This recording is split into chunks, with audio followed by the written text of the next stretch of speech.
তপ্তম, তোমরা অপেক্ষায় ছিলা ইসলাম বিজয়ী হয় কিনা। বিজয়ী হলে আমরা ইসলামের কাফেলায় আসবো, আর বিজয় না হলে আমরা এদিকে আসবো না। আমার ভাইরা, বর্তমান এই সময় আন্তর্জাতিক সাম্রাজ্যবাদের সারা বিশ্বে তাদের আগ্রাসনের সময়, আজ এই ফিলিস্তিনে যে রক্তের বন্যা বয়ে যাচ্ছে, এই রক্তের বন্যার দায় শুধু ইহুদিদের নয়, এই রক্তের বন্যার দায় জাতিসংঘের, আমেরিকার, ব্রিটেন, ফ্রান্স, জার্মানির, সমস্ত পাশ্চাত্য বিশ্বের। কথা ঠিক কিনা? এখন আমরা চাপে আছি, আমরা সাম্রাজ্যবাদের চাপে আছি।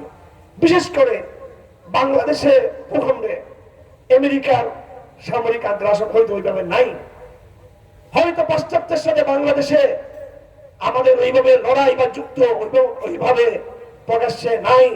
কিন্তু একটা দেশ, এই দেশকে বলা হয় দক্ষিণ এশিয়ার ইসরায়েল। দক্ষিণ এশিয়ার ইসরায়েল। আমি চিন্তা করি আল্লাহ পাক কেন হাসিনার পতন ঘটিয়ে দিল এই সময়ে। আমার ভাইরা, বুকে চেপে রাখা অনেক ক্ষোভ, বুকে চেপে রাখা আমাদের অনেক বেদনা।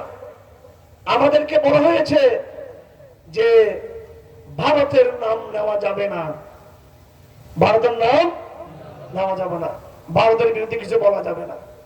2021 সালে আমরা যে লড়াই করেছিলাম, যে সংগ্রাম করেছিলাম, এটা কিন্তু সরাসরি শেখ হাসিনার বিরুদ্ধে ছিল না, এটা ছিল মোদির বিরুদ্ধে। মোদির আগমন প্রতিবাদ ছিল। কারণ মোদি কোন দেশের প্রধানমন্ত্রী হতে পারে, কিন্তু আমরা তাকে গুজরাটের খুনি হিসেবে আমরা চিনি। এবং আজ হোক কাল হোক ভারতবর্ষে প্রত্যেকটা খুনের বদলানো হবে ইনশাআল্লাহ। আজ হোক কাল হোক বাবরি মসজিদ যেই জায়গায় ছিল, আবার সেই জায়গায় বাবরি মসজিদকে পুনঃস্থাপন করা হবে ইনশাআল্লাহ। আজ হোক কাল হোক হবেই হবে, আবার বাবরি মসজিদ ওই জায়গায় প্রতিষ্ঠিত হবে ইনশাআল্লাহ। আপনারা ইনশাআল্লাহ সবাই বলেন নাই, ভয় পাচ্ছেন? আপনারা ভয় পেতে পারেন। আমাদের মুজাহিদ ভাইয়েরা বাবরি মসজিদকে সেই জায়গায় প্রতিষ্ঠিত করবে। আমাদের 21 সালের প্রতিবাদ ছিল, সংগ্রাম ছিল মোদির আগমনের বিরুদ্ধে। আমরা সরাসরি বাংলাদেশ সরকার উৎখাত করার জন্য 2021 সালের মার্চ মাসে এবং এপ্রিল মাসে ওইভাবে প্রকাশ্যে আমরা ময়দানে নামি নেই।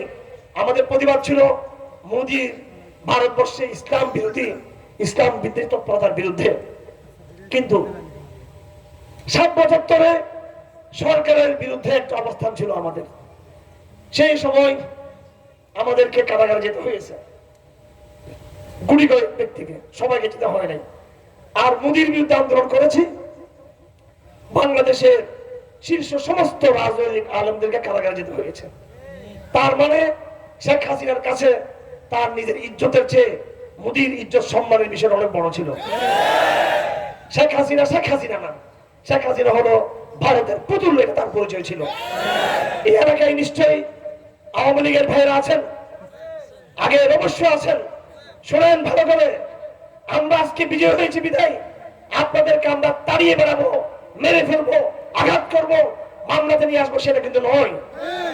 আপনাদের মধ্যে যাদের শুভ বুদ্ধি রয়েছে, যাদের বিবেক রয়েছে, যাদের মধ্যে সামান্যতম ইমানের চেতনা রয়েছে, আজ তোমরা পরিচয় দিয়েছিলে 15 বছর পর্যন্ত মুক্তিযুদ্ধের চেতনার নামে বাঙালিত্বের পরিচয়কে বড় করে দেখিয়েছ, 71কে বড় করে দেখিয়েছ, বঙ্গবন্ধু শেখ মুজিবকে বড় করে দেখিয়েছ, তোমরা তিতুমিরকে ভুলে গিয়েছো, ফরাজি আন্দোলন ভুলে গিয়েছো। এই ভারতবর্ষের ওলামায়ে কেরামের ব্রিটিশ বিরোধী সশস্ত্র জিহাদ না হলে তোমার বঙ্গবন্ধুর জন্ম তো হতো না। তোমার বঙ্গবন্ধু এসেছে, আওয়ামী লীগ এসেছে মুসলিম লীগের পেটের ভিতর থেকে।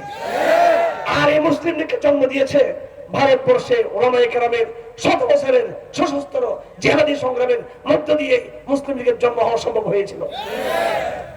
তোমরা নিজেদের জন্মকে স্বীকার করেছো। যেই ব্যক্তি বলে আমার বাপ আছে, তবে আমার বাপের জন্ম করতে গেলে আমি জানি না, আমার বাপই শুধু, তাহলে তাকে কি আমরা বলবো তার জন্ম ঠিক আছে? তোমরা তোমাদের বাপ পিতা এটা বলতেছিলা, তোমরা তোমাদের দাদাকে স্বীকার করো নাই। বঙ্গবন্ধুকে তোমার বাপ ডাকো, সমস্যা নাই, কিন্তু হোসেন আহমদ মদনী, শহীদ আহমদ শহীদ, তিতুমির, এরা তোমাদের দাদা। তোমাদের দাদারা ছিল বিদায় তোমাদের বাপের জন্ম সম্ভব হয়েছিল। যদি তোমাদের মায়ের পেট থেকে তোমাদের জন্ম হবার পর এই মোল্লারা যারা এখানে বসে আছে, তারা যদি তোমাদের কানে যদি আজানের ধ্বনি দিয়ে থাকে জন্মের পরে, অর্থাৎ তোমরা যদি সমাজজাত মুসলমান হয়ে থাকো, এই সময়টা হচ্ছে তোমাদের ইসলামের দিকে ফিরে আসার সময়। আমি সমস্ত আমেরিকার ভাইদেরকে দাওয়াত দিচ্ছি, হেফাজত ইসলাম করার জন্য নয়, জামাত ইসলামী করার জন্য নয়, অথবা অন্য কোন সংগঠন করার জন্য নয়। আমি তোমাদেরকে দাওয়াত দিচ্ছি, তোমরা সরাসরি ইয়া আইয়ুহাল্লাযীনা আমানু উদখুলু ফিস-সিলমি কাফা, তোমরা আবার ইসলামের পতাকা তুলে চলে আসো। শুধু আসবে তা নয়, ইসলামের পতাকা চলে আসে আগামী দিনে হিন্দুস্তানের বিরুদ্ধে প্রতিরোধ করে দেবে তোমরা। তোমাদের নেতা শেখ মুজিব, তিনি ডাক দিয়েছিলেন পাকিস্তান আগ্রাসনের বিরুদ্ধে। পাকিস্তানের সাথে আমাদের আদর্শিক সমস্যা ছিল না, রাজনৈতিক সমস্যা ছিল এবং অর্থনৈতিক সমস্যা ছিল, কথা ঠিক কিনা? রাজনৈতিক সমস্যার কারণে, অর্থনৈতিক সমস্যার কারণে শেখ মুজিব পাকিস্তানের বিরুদ্ধে লড়াইয়ের ডাক দিয়েছেন। আর ভারত শুধু আমাদের রাজনৈতিক শত্রু নয়, শুধু আমাদের অর্থনৈতিক শত্রু নয়, ভারত আমাদের জানের শত্রু, ভারত আমাদের জানের শত্রু, আমাদের ইমানের শত্রু। আমাদের এই ভারত, আপনারা জানেন না, আরো বহু বছর আগে সীমান্ত এলাকায় বন্যার পানি ছেড়ে দিয়ে বিষাক্ত সাপ ছেড়ে দিয়েছিল এখানে, বহু আগে। আপনাদের অনেকের তখন জন্ম হয় নাই, এই ইতিহাস আমরা পড়েছি। আর এই মাত্র আপনার কত মাসে তারা সীমান্ত এলাকার বাঁধগুলো খুলে দিয়ে বন্যার আক্রমণ চালিয়ে আমাদের এই অঞ্চলকে সম্পূর্ণভাবে অর্থনৈতিকভাবে ধ্বংস করে দিয়েছে তারা।